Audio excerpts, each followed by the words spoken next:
আমাদের সামনে একটা মৌসুম অপেক্ষা করছে আল্লাহর ক্ষমা পাওয়ার। রমজান মাসকে পেয়েছে, রমজান মাসে ইবাদত বন্দেগী করে আল্লাহর কাছ থেকে ক্ষমা নিতে পারলো না, এরা ধ্বংস হয়ে যাক, নাউজুবিল্লাহ।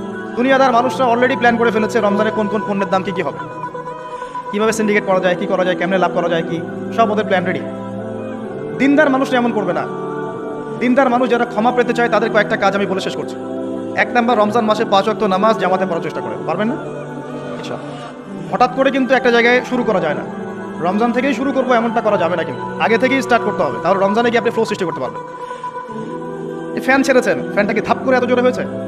আস্তে আস্তে আস্তে আস্তে বেড়েছে। একটা স্পিড আসতে সময় লাগে। আপনি প্রথমে দৌড় শুরু করেই তো বাইকে আপনি 100 টানতে পারবেন না, আপনাকে গ্র্যাজুয়ালি যেতে হবে। এটাই সুন্নাহ, আল্লাহ পাকের সুন্নাহ গ্র্যাজুয়াল। দিন থেকে রাত কিন্তু ধাপ করে হয় না, আস্তে আস্তে হয়।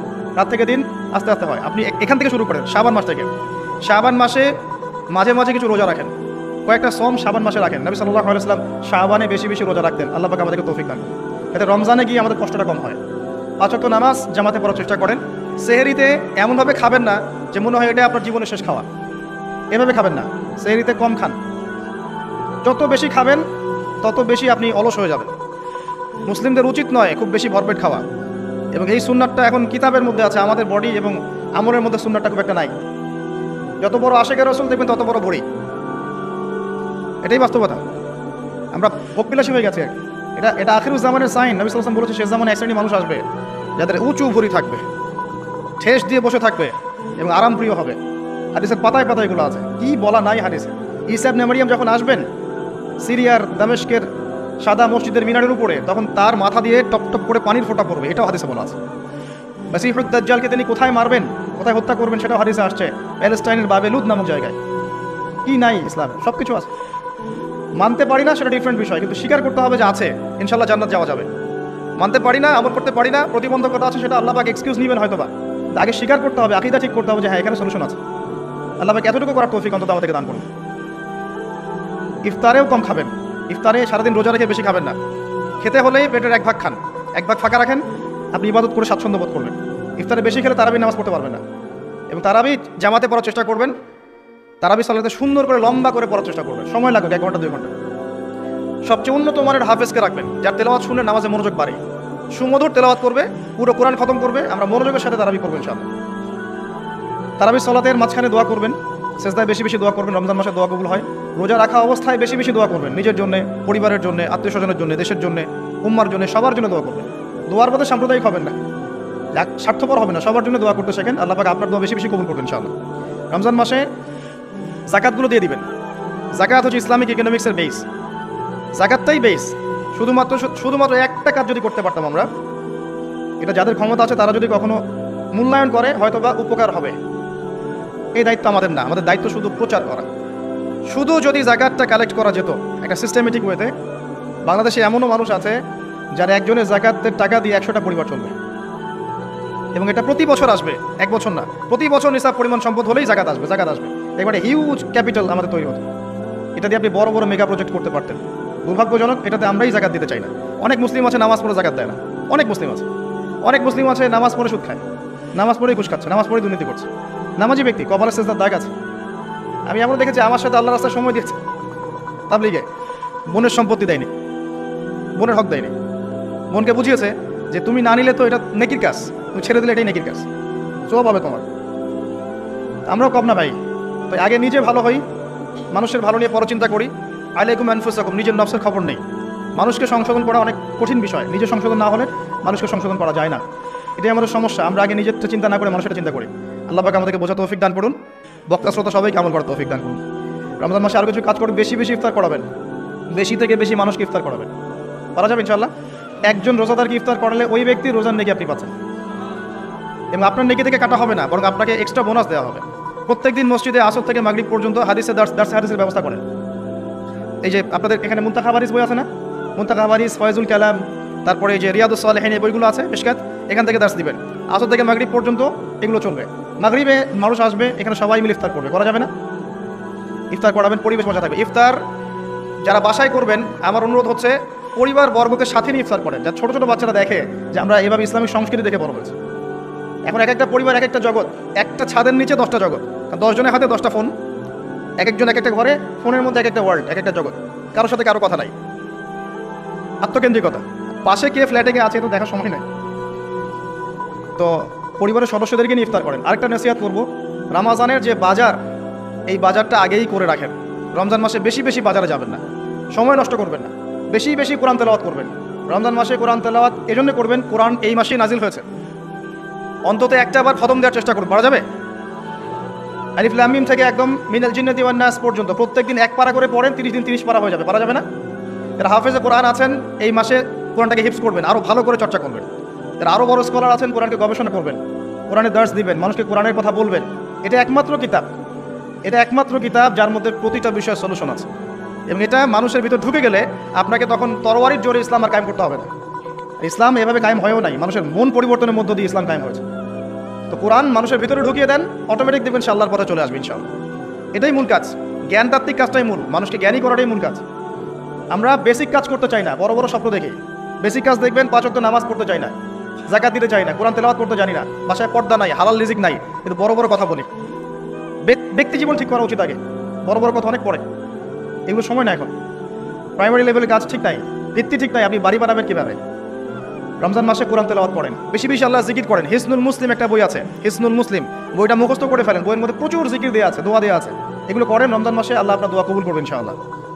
তারাবির নামাজ পড়েন, একসাথে ইফতার করেন, বাজারগুলো আগে করে ফেলেন, বাজারে বেশি সময় দিবেন না। আর স্পেশালি শেষের দশকে মহিলাদের হাতে টাকা পয়সা দিবেন না, যাতে তারা মার্কেট ঘুরে পরিবেশ নষ্ট করে এই কাজটা করবেন। আপনি বাজারঘাট করে দিবেন। শেষ দশকে দেখা যায় যে আমরা আমাদের টাকা পয়সাগুলো বাসায় ফ্যামিলি থেকে দেই, বা শেষের দশকে সারা মার্কেট ভর্তি, এরা ঘুরে বেড়াচ্ছে মার্কেট, লাইলাতুল কদরের কোনো খবর নাই। ইভেন আমরাও শেষের দশকে দেখবেন মার্কেটে আরও বেশি ব্যস্ত হয়ে যায়। এত ব্যস্ত হতে হবে কেন? একটা নতুন জামা দরকার, তো এটা এখন কিনে ফেলেন, এখন ঈদের নিয়ে একটা জামা কিনে ফেলে রেখে দেন না, সমস্যা কি? শেষ দশকে আল্লাহ রাব্বুল আলামিন বলছেন একটা রাত আছে, যেই রাতে ইবাদত করলে 1000 মাস ইবাদতের নেকি পাওয়া যায়। এই রাতে আপনি যা চাবেন তাই পাচ্ছেন। ওই রাতটা নবী সাল্লাল্লাহু আলাইহি ওয়াসাল্লাম ফিক্স করে দেননি, বলেনি যে 87 হবে, 29 হবে, 23 হবে, কখনো না। তিনি বলেছেন শেষের বিজোড় রাতগুলোর মধ্যে একটা, 21, 23, 25, 27, 29, 5টার মধ্যে একটা হবে, যেটাতে কোরআন নাজিল হয়েছে। আর এটা আল্লাহ ভালো জানেন কবে হবে, আপনি বলতে পারবেন। এই জন্য শেষ দশকে যদি ইতিকাফ করতে পারি তাহলে এই রাতটা পাওয়ার সম্ভাবনা বেশি। নাও পারি, বাসায় তারাবি পরে গিয়ে শেষ রাতে আবার জাগতে হবে, রাত জাগতে হবে আলো জেলে রেখে, উৎসবের উৎসাহে। এভাবেই রাত জাগতে হবে, জাগতে হবে রাত আলো জেলে রেখে, উৎসবের উৎসাহে। আল্লাহ পাক আমাদেরকে বোঝার তৌফিক দান করুন।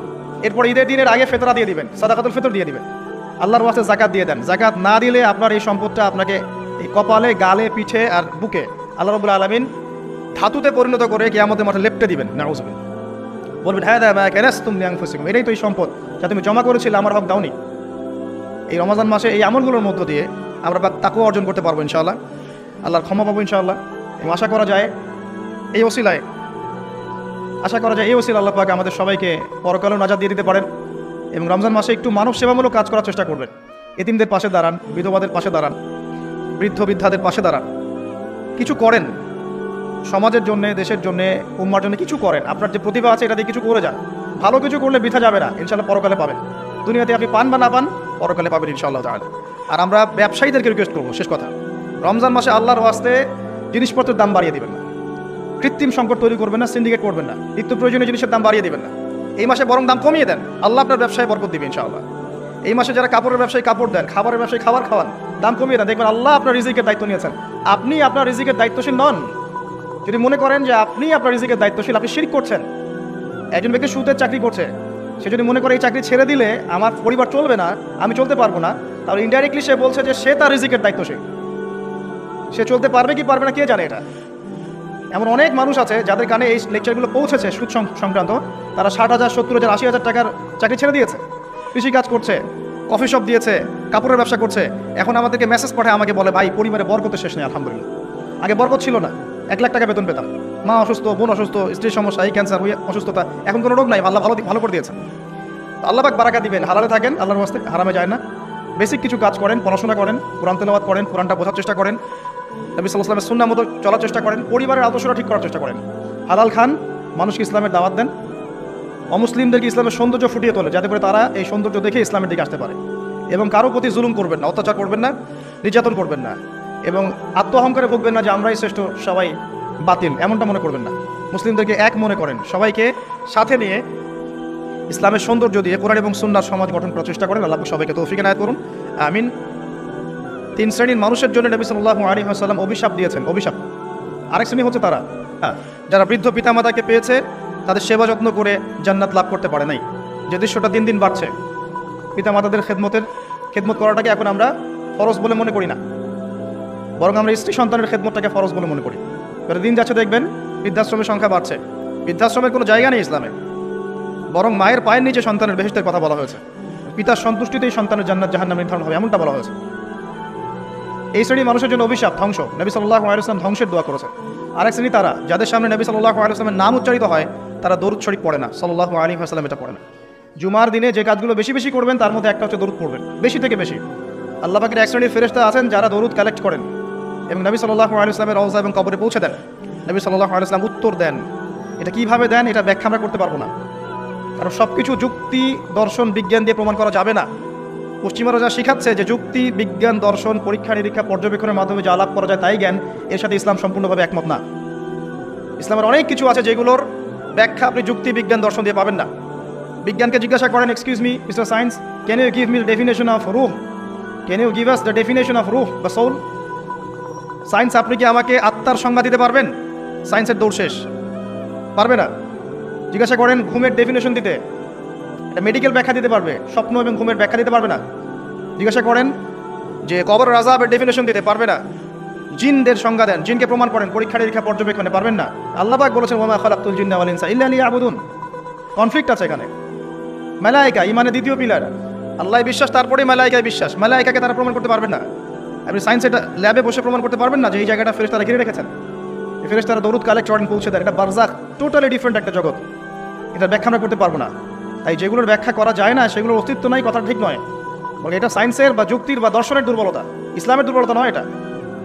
নবী সাল্লাল্লাহু আলাইহি ওয়াসাল্লাম মেরাজে গিয়েছেন, কিভাবে গিয়েছেন, এত আসমান কিভাবে গেলেন, সব কিছু সায়েন্স দিয়ে আপনি ব্যাখ্যা করতে পারবেন না। এই জায়গায় একটা শিরক হচ্ছে। মুসলিমদের কনসেপ্ট হয়ে গেছে এমন যে কিছু প্রমাণ করা গেলেই সায়েন্স দিয়ে তাহলে বিশ্বাস করবো, না হলে করবো না। এই কনসেপ্ট ঠিক না। আপনি আপনার আত্মাটাই প্রমাণ করতে পারবেন না।